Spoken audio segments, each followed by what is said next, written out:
Welcome to the Season 2, Episode 6 of Point of View, a series of leadership discussions by amazing workplaces. We sincerely believe that no workplace can become amazing without the people who lead and show the way and who relentlessly work on the various aspects of creating happy and productive workplaces. They are the real leaders, not just in title, but in the true sense of the word. Through Point of View series, I'm getting into a discussion with these leaders from various organizations spread across India as well as across borders. The idea is to get into conversation with them, to get them to share their views about the various aspects that can help organizations become really amazing. The purpose is to understand what drives leaders to their own workplaces so that we can delve deeper into the corporate philosophy and share with you path breaking ideas. Ideas that come straight from people who have gone ahead and changed their workplace to make them better, more inviting, and extremely thriving for their own people. Our guest on the show today is a leading expert within the HR consulting industry who has played a variety of roles ranging from business partnering, talent acquisition, talent management, and HR for mergers and acquisitions. Let me present to you Nupur Mehta. Nupur is a global HR leader for talent acquisition and business partnering for Nium, a leading fintech company that simplifies global commerce. She is an experienced HR leader with a demonstrated history of working in startups and global multinational corporations. Nupur started her career with one of the largest tech services firms in the world before moving on to be an HR consultant at Aon. She then spent half a decade leading HR initiatives and talent management at Amazon, where she supported Amazon's journey to become the largest marketplace in India. Over the last few years, Nupur has helped scale HR processes for Nium as the company rapidly became the first global B2B payments unicorn from Southeast Asia. Welcome, Nupur, to Point of View, and thank you for joining us today. Thanks, Ekta, for having me. It's great to be part of the show and talk some amazing stuff about the point of views of workplaces. So thanks again for having me today. Thank you, Nupur, and I really look forward to discuss about your journey as a woman leader in the corporate world and your views and suggestions on helping create better workplaces for people from your tribe. And Yeah. yeah, and you know what better time than the International Women's Day week to talk about this subject? Yeah.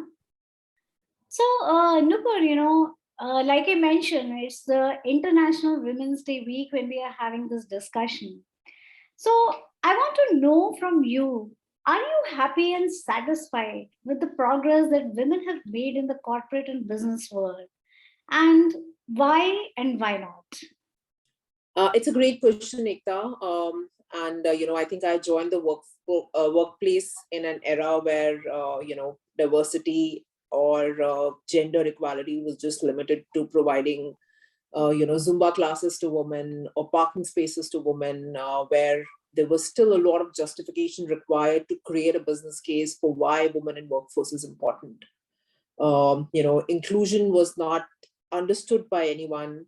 We were still very early in the stage of understanding what does it mean to have a gender diverse workforce.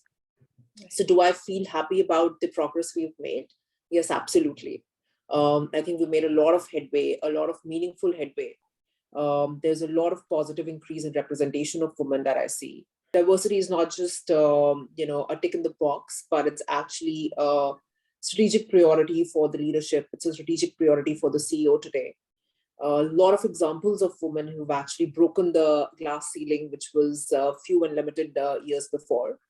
And also a lot of org support that have actually, organizations have done a lot of work in terms of supporting women through their life stages. So definitely a lot of progress has been made, and I feel really proud and happy to be part of that stage where diversity found its place in a strategic agenda. Is there things that we still need to do? Yes, of course. Lots to kind of work upon. We're still very early in that journey. And what I feel that we need to move more towards is the biases that continue to exist within the workforce today.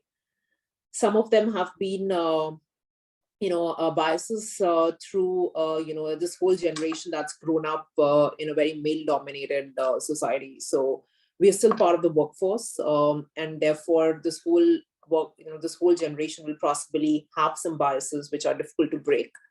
So I think still a lot of work needs to be done in terms of unconscious biases, in fact, conscious biases that exist. But a good, progress has been made over the last decade or so. Right. Thanks, Nupur. Thank you so much for sharing this with us. So, Nupur, as I see, you have scaled your journey fairly well to reach where you are today. And I'm sure you must have, had your good and bad days.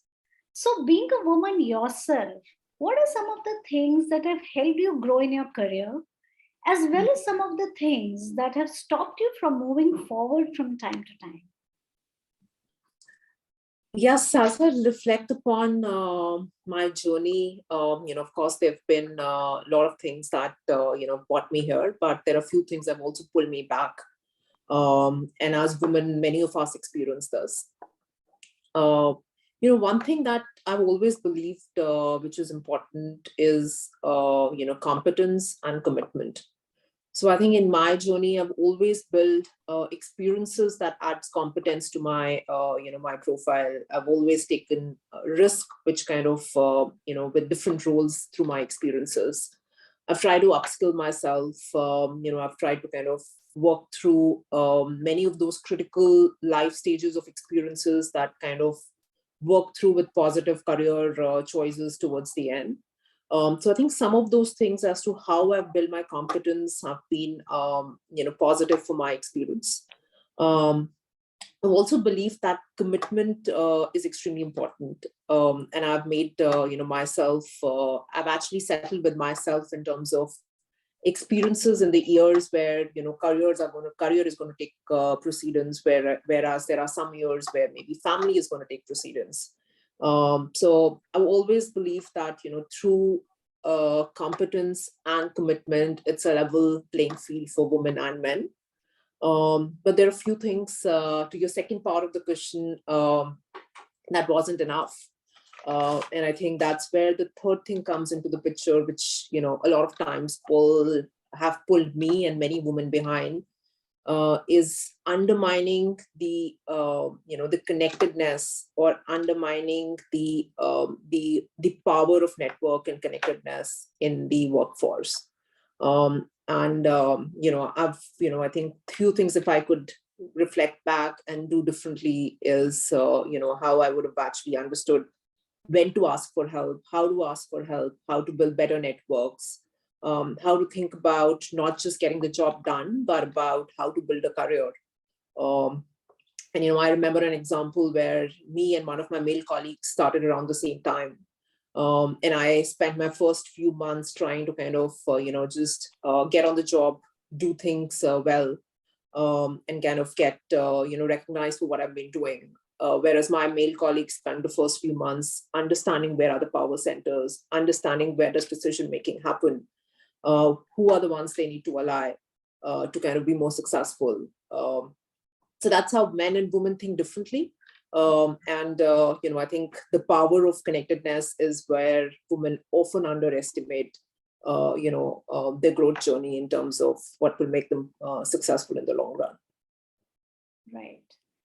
Thank you, Nupur. In fact, in the last part, you touched a very important point about men and women thinking differently. I think that's where a lot of difference comes in. Yeah. Absolutely. And how we plan our career journeys, and how we do things, and how we actually progress in life, right? Okay. Yeah. Thank you, Nupur. So, Nupur, as a woman HR professional, I'm sure you must be having various ideas, on how to help improve the career path of working women. So, what are some of the things that you feel organizations can provide more of, that can help women progress further in their career? Uh, Ika, I think organizations are, trying to do a lot of things in terms of letting women progress in their careers. One thing I feel that organizations could do more of is the inclusion factor in the organization. I still feel that women needs to create more influence in the organization. Organizations need to be supportive by valuing women, not just what they've demonstrated, but also for the potential that women have. What they can contribute over and above the role that they're doing. What are some of the strengths that they have, which can lead to better potential. And that's what creates an inclusive organization. And that's where I would say that organizations should spend some more time supporting women than asking for proof of demonstration over and over again, and take a bit of a bet in terms of the potential that women get, similar that they take with men. So that would be my advice to organizations, to make it more inclusive than actually asking for proof from women over and over again. Okay, thank you, Nupur. So, Nupur, we just spoke about, what we expect from organizations. Yeah. So, do you feel that it is just the organizations that need to change, or is there something that women need to change in themselves in order to create a better place for themselves at work? And if that's so, what would that be? Ita, you bring a very important point, because so far, women has been looking up to organizations to make a change, but the change really begins with themselves.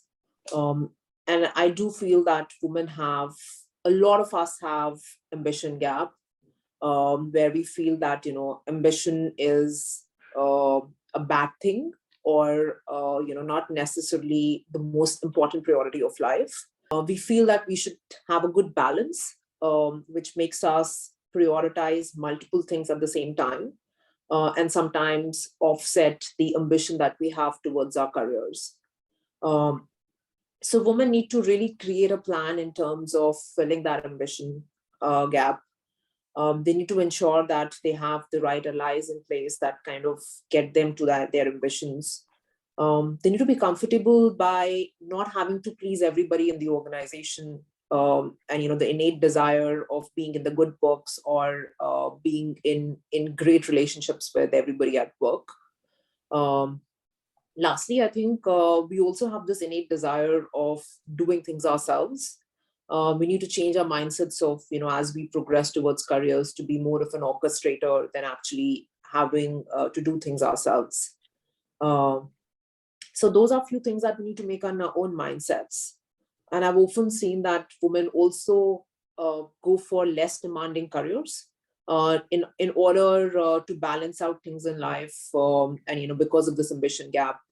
And that's where the problem happens, where women constantly opt for less demanding careers or less pipeline building careers for the top post. And as a result, there is a plateau that happens where at some point of time, there is, a gap between women taking the most key positions or important positions in the organization, and often settling for medium positions, or, the mid level of their careers, because there is no pipeline to get to the next level.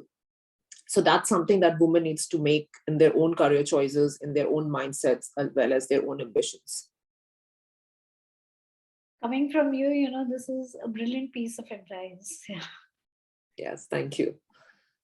So, Nupur, before signing off, I want you to, give our audience a message on Women's Day. What is your message to women on Women's Day? So to all the women out there on Women's Day, my advice would be to break your own biases, break the own barriers that we have in our heads, and get out there, create a plan, have an intention to get there, and there's nothing stopping us. Thank you. Thank you, Nupur, for such a positive message. And, the best way to, lead is lead by example. And the way you are leading by example, I'm sure many women will be looking up to you for guidance, for mentoring, for advice. And, just looking at somebody successful, I think, kind of wants you to be successful in life. So I'm sure you are a role model for many women out there. Thank you so much for being on Point of View and sharing your views with us. Thank you so much once again. Thanks, Ekta, for having me. And I totally enjoyed sharing my views and having a conversation with you. Thanks again, and wish amazing workplaces all the best. Thank you, Nupur. Thank you so much once again.